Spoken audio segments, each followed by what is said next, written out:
The production of offspring by sexual reproduction includes the fusion of two gametes, each with a complete haploid set of chromosomes. Where do we get these haploid cells? We get these haploid cells by a process known as meiosis in diploid cells. Today we are going to discuss about meiosis. In meiosis, the chromosome number is reduced by half.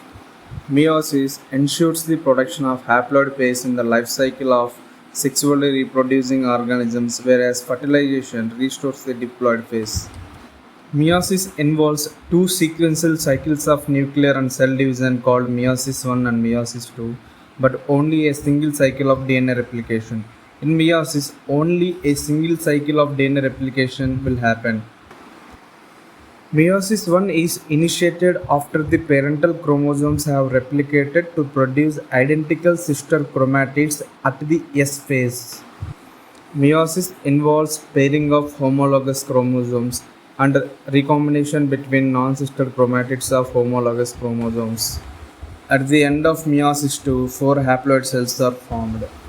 Meiosis 1 is also called reductional division because here the chromosome number is reduced by half. Meiosis 2 is also known as equational division, which is also similar to mitosis. In meiosis 1, homologous pairs of chromosomes get separated and cells become haploid. Number of chromosomes reduced to half. Chromatids are generally different due to crossing over. In meiosis 2, sister chromatids of each chromosome are separated. Chromosome number remains the same as produced after the end of the first division. Meiosis 1. In meiosis 1, first discuss about prophase 1. Prophase of the first meiotic division is typically longer and more complex when compared to prophase of mitosis. It has been further subdivided into following 5 phases based on the chromosomal behavior, that is leptotin, zygotin, pachytin, diplotin and diakinesis. During leptotin stage, the chromosome becomes gradually visible under the light microscope. The contraction of chromosome continues throughout the leptotin. During zygotin stage, chromosomes start pairing together and this process of association is called synapsis. Such paired chromosomes are called homologous chromosomes. Electron micrographs of this stage indicate that chromosome synapsis is accompanied by the formation of a complex structure called synaptonemal complex. The complex formed by a pair of synapsid homologous chromosomes is called a bivalent or tetrad. However, these are more clearly visible at the next stage. The first two stages of prophase 1 are relatively shorter. During pachytin stage, 4 chromatids of each bivalent chromosomes become distinct and clearly visible as tetrads. This stage is characterized by appearance of recombination nodules, the sites at which crossing over occurs between non-sister chromatids of homologous chromosomes. Crossing over is the exchange of genetic material between two homologous chromosomes. Crossing over is also an enzyme-mediated process, and the enzyme involved is called recombinase. Crossing over leads to recombination of genetic material on the two chromosomes. Recombination between homologous chromosomes is completed by the end of pachytin, leaving the chromosomes linked at the site of crossing over. The diplotin stage is recognized by the dissolution of synaptonemal complex and the tendency of recombined homologous chromosomes of the bivalents to separate from each other, except at the sites of crossing over. These X-shaped structures are called chiasmata. In oocytes of some vertebrates, diplotin can last for months or years. The final stage of meiotic prophase 1 is diakinesis. This is marked by terminalization of chiasmata. During this stage, the chromosomes are fully condensed and the meiotic spindle is assembled to prepare homologous chromosomes for separation. By the end of diakinesis, the nucleolus disappears and the nuclear envelope also breaks down.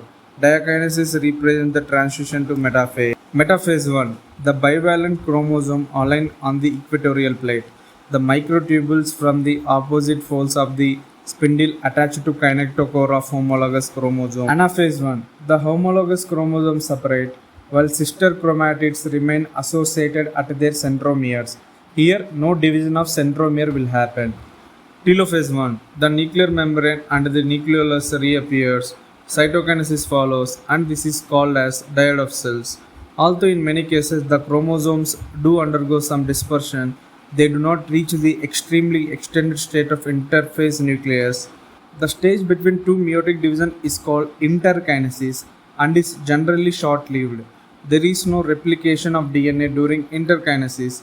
Interkinesis is followed by prophase 2, a much simpler prophase than prophase 1. Meiosis 2. First we'll start about prophase 2. Meiosis 2 is initiated immediately after cytokinesis, usually before the chromosomes have fully elongated.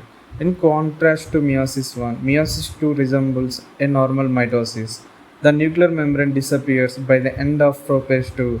The chromosome again becomes compact. Metaphase 2. At this stage, the chromosome align at the equator and the microtubules from opposite poles of the spindle get attached to the kinetochores of sister chromatids. Anaphase 2. It begins with simultaneous splitting of centromere of each chromosome, which was holding the sister chromatid together, allowing them to move toward opposite pole of the cell by shortening the microtubules attached to kinetochores. Telophase 2. Meiosis ends with the telophase 2, in which the two group of chromosomes once get enclosed by a nuclear envelope. Cytokinesis follows, resulting in the formation of tetrad of cells. 4 haploid daughter cells are formed after telophase 2.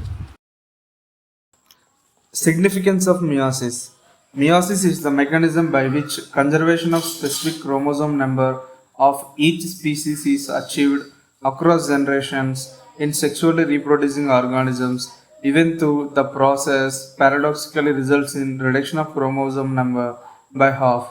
It also increases the genetic variability in the population of organisms from one generation to the next.